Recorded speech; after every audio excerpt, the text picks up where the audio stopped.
L'utilité des épreuves.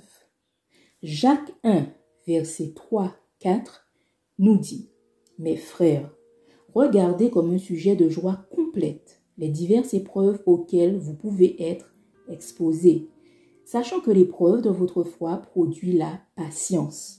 Mais il faut que la patience accomplisse parfaitement son œuvre afin que vous soyez parfaits et accomplis sans faillir en rien. » La patience a une œuvre à accomplir en nous en vue de notre perfectionnement. La parole de Dieu elle-même nous dit que Dieu use de patience envers nous, selon qu'il est écrit dans 2 Pierre 3, verset 9, « Le Seigneur ne tarde pas dans l'accomplissement de la promesse, comme quelques-uns le croient, mais il use de patience envers vous, ne voulant pas qu'aucun périsse, mais voulant que tous arrivent à la repentance. » Dieu notre Père a prévu certes les épreuves pour nous rendre patients et contribuer à notre perfectionnement.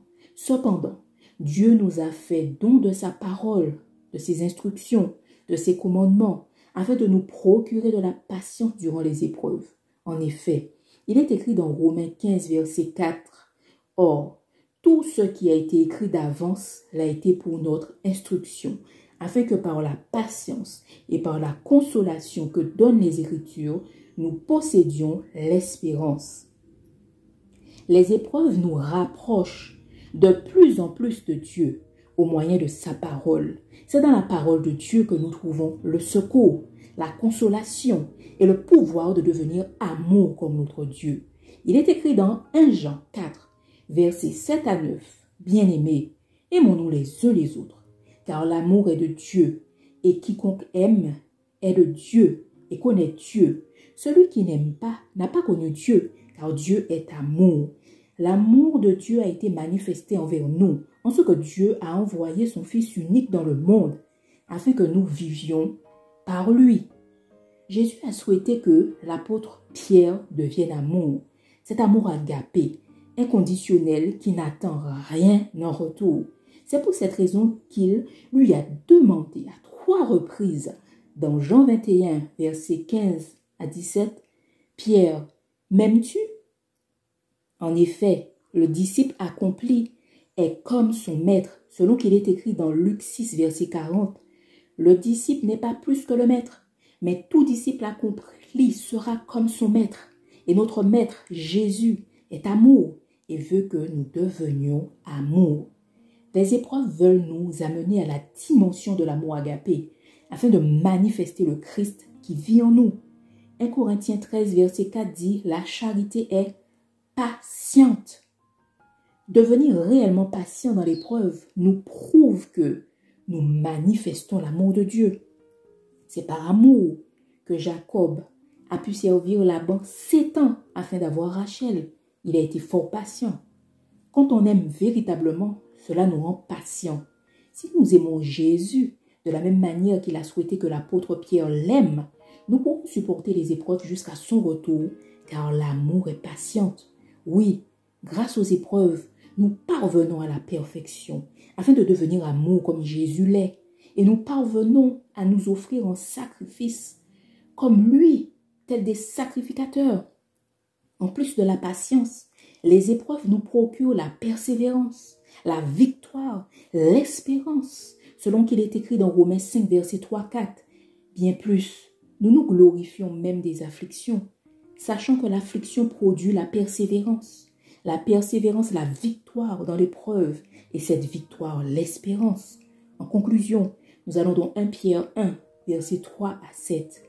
« Béni soit Dieu le Père de notre Seigneur Jésus-Christ, qui selon sa grande miséricorde nous a régénérés pour une espérance vivante par la résurrection de Jésus-Christ d'entre les morts, pour un héritage qui ne se peut ni corrompre, ni souiller, ni flétrir, lequel vous est réservé dans les cieux, à vous qui, par la puissance de Dieu, êtes gardés par la foi pour le salut, prêts à être révélés dans les derniers temps. » C'est là ce qui fait votre joie, quoique maintenant, puisqu'il le faut, vous soyez attristés pour un peu de temps, par diverses épreuves, afin que l'épreuve de votre foi, plus précieuse que l'or périssable, qui cependant est éprouvé par le feu, ait pour résultat la louange, la gloire et l'honneur lorsque Jésus-Christ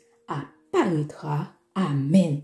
Alors, frères et sœurs, ensemble, nous allons déclarer ces paroles afin que nos âmes se soumettent à l'acceptation des épreuves utiles à notre perfectionnement, comme nous l'avons vu plus haut. Je nous invite donc à aller en dessous de cette vidéo dans la partie description et nous aurons tous les passages bibliques afin de déclarer ces paroles sur la base de la foi. On y va? Au nom de Jésus et à cause de son sacrifice parfait pour moi à la croix, je prends la décision, malgré la tristesse que peut susciter les épreuves, de regarder comme un sujet de joie complète les diverses épreuves auxquelles je suis exposé. Je me réjouis en espérance. Je suis patiente dans l'affliction. Je persévère dans la prière. Je bénis ceux qui me persécutent. Je bénis et je ne maudis pas. Je ne rends à personne le mal pour le mal. Je recherche ce qui est bien devant tous les hommes. Je ne me laisse pas vaincre par le mal, mais je surmonte le mal par le bien. S'il est possible, autant que cela dépend de moi, je suis en paix avec tous les hommes. Je ne me venge point moi-même, mais je laisse agir la colère, car il est écrit « À moi la vengeance, à moi la rétribution, dit le Seigneur. J'aime mes ennemis, je bénis ceux qui me maudissent, je fais du bien à ceux qui me haïssent, et je prie pour ceux qui me maltraitent et qui me persécutent. Si je suis enfant, je suis aussi héritière de Dieu et co-héritière de Christ. Si toutefois je souffre avec lui, afin d'être glorifié avec lui, j'estime que les souffrances du temps présent ne sauraient être comparées à la gloire à venir qui sera révélée pour nous. Heureuse je suis d'être persécutée pour la justice, car le royaume des cieux est à moi. Heureuse je suis lorsqu'on m'outrage, qu'on me persécute, et qu'on dit faussement de moi toutes sortes de mal à cause de Jésus. Je me réjouis et je suis dans l'allégresse, parce que ma récompense sera grande dans les cieux. Car c'est ainsi qu'on a persécuté les prophètes qui ont été avant moi. Que dirons-nous donc à l'écart de ces choses? Si Dieu est pour nous, qui sera contre nous? Lui qui n'a point épargné son propre Fils, mais qui l'a livré pour nous tous, comment ne nous donnera-t-il pas aussi toutes choses avec lui? Qui accusera les élus de Dieu? C'est Dieu qui justifie. Qui les condamnera? Christ est mort, bien plus. Il est ressuscité. Il est à la droite de Dieu et il intercède pour nous. Qui nous séparera de l'amour de Christ? Sera-ce la tribulation, ou l'angoisse, ou la persécution, ou la faim, ou la nudité, ou le péril, ou l'épée? Selon qu'il est écrit, c'est à cause de toi qu'on nous met à mort tout le jour, qu'on nous regarde comme des brebis destinées à la boucherie. Mais dans toutes ces choses, je suis plus que vainqueur par celui qui m'a aimé, car j'ai l'assurance que ni la mort, ni la vie, ni les anges, ni les dominations, ni les choses présentes, ni les choses à venir, ni les puissances, ni la hauteur, ni la profondeur, ni aucune autre créature ne pourra me séparer de l'amour de Dieu manifesté en Jésus-Christ, mon Seigneur. Amen, amen, amen, amen, amen, amen et amen.